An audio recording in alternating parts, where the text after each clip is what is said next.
উদয়ের পথে শুনি কার বাণী, ভয় নাই ওরে ভয় নাই, নিঃশেষে প্রাণ যে করিবে দান, ক্ষয় নাই তার ক্ষয় নাই। একজন ক্ষয়হীন বীর মুগ্ধর গল্প জানাবো আজ।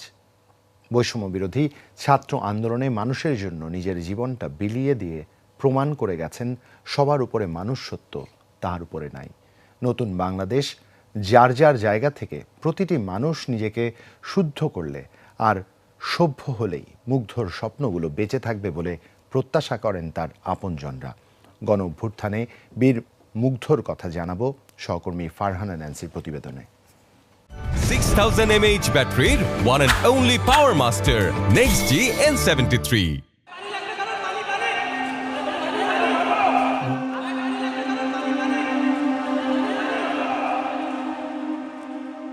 বিশাল এক শূন্যতার মাঝে বারবার প্রতিধ্বনিত হচ্ছে একটি বাক্য, পানি লাগবে পানি। ওই যে সরল হাসিতে শূন্য চেয়ারটাতে বসে হাসছে সে, কি জীবন্ত সাক্ষী হয়ে আছে তার রুমের সব কিছু।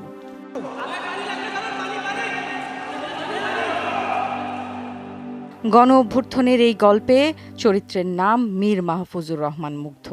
বৈষম্য বিরোধী ছাত্র আন্দোলনে সে পথে নেমেছিল। বীরের বেশে মানুষের জন্য জীবন দিয়েছে তারুণ্যের প্রতীক মুগ্ধ। রাজনীতির কোনো লেনদেন ছিল না তার সাথে, অথচ আছে শুধু মানবিকতার গল্প। স্লোগান মুখর উত্তাল ক্ষণে কিংবা প্রতিরোধের দিনে সে সারথি হয়েছে সাহসের বাতিঘর হয়ে। একটা সুন্দর জিনিস দেখবেন, চলেন আপনাদেরকে দেখাই। ছাত্র জনতার জীবন বলিদানের গল্পে বীর মুগ্ধ উৎসাহ আর অনুপ্রেরণার এক নাম। তারই শূন্য চেয়ারটার পাশে বসা অবিকল দেখতে স্নিগ্ধর ঘুমের মধ্যে স্বপ্নে আসা যাওয়া চলছে ভাইয়ের। হুট করেও আমার পাশের থেকে, আমরা একসাথে ঘুমাচ্ছি, আমার পাশের থেকেও গায়েব হয়ে গেছে। আমি হুট করে ওকে দেখতে পারতেছি না। তো এরকমও স্বপ্ন আমি দেখি। তখন যখন এই দুঃস্বপ্নটা দেখছি, আমার সাথে সাথে ঘুম ভেঙে গেছে। উঠে দেখি আসলেই ও আর পাশে নাই।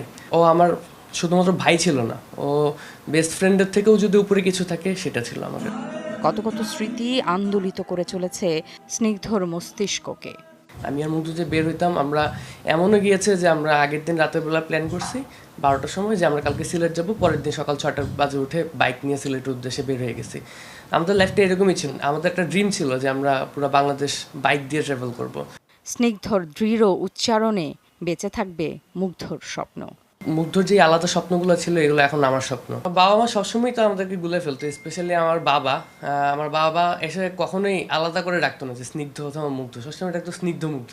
মুগ্ধ যখন এক বৈষম্যহীন বাংলাদেশের আশা নিয়ে পৃথিবী ছেড়ে চলে যাচ্ছিল, ছোট্টবেলার বন্ধুটা আপ্রাণ চেষ্টা করেছিল তাকে বাঁচানোর। যেখানে বসেছিলাম ওই জায়গাটাতেই তাকাইছি, ওই জায়গাটাতেই মুগ্ধ বসা থেকে জাস্ট পড়ছিল। মুগ্ধ আমার দিকে তাকিয়ে আছে, ওর চোখ খোলা, কপালের মাঝখানে গুলির যে চিহ্নটা সেটা আছে, এটা থেকে রক্ত বের হচ্ছে। সাহসী বীর মুগ্ধ তুখোর ছিলেন, যিনি নিমিষেই মিশে যেতেন সাধারণে। তবে কেমন বাংলাদেশের স্বপ্ন দেখেছিল মুগ্ধ? একটা ছেলে রাতে ফ্রিল্যান্সিং করতেছে পুরো রাত জেগে, তার ওইখানে ফুললি সাকসেস। সে সকালবেলা ভার্সিটি ক্লাস করতেছে, ওর অ্যাভারেজে সব বায়াররা ছিল হাইলি স্যাটিসফাইড, যে কারণে ওকে 5 স্টার রেটিং দিয়েছিল। আমাদের পক্ষ থেকে যেটা আবেদন থাকবে যে ওর এই যে চিন্তাভাবনা, মানুষ হয়ে মানুষকে সাহায্য করা, নিজেরা সভ্যভাবে থাকার যে চিন্তাটা, এটাই যদি মানুষ আমাদের সবার মধ্যে আমরা করে নিতে পারি, সেটা হবে তার জন্য সবচেয়ে বড় সম্মান। স্বাধীনতা অর্জনের চেয়ে স্বাধীনতা রক্ষা কঠিন। এই নতুন বাংলাদেশ যেন মুগ্ধর স্মৃতি ধরে রক্ষা করে মানবিকতার ইতিহাস। মুগ্ধর স্নিগ্ধ হাসি যেন ফুটে ওঠে বাংলার মুখে মুখে।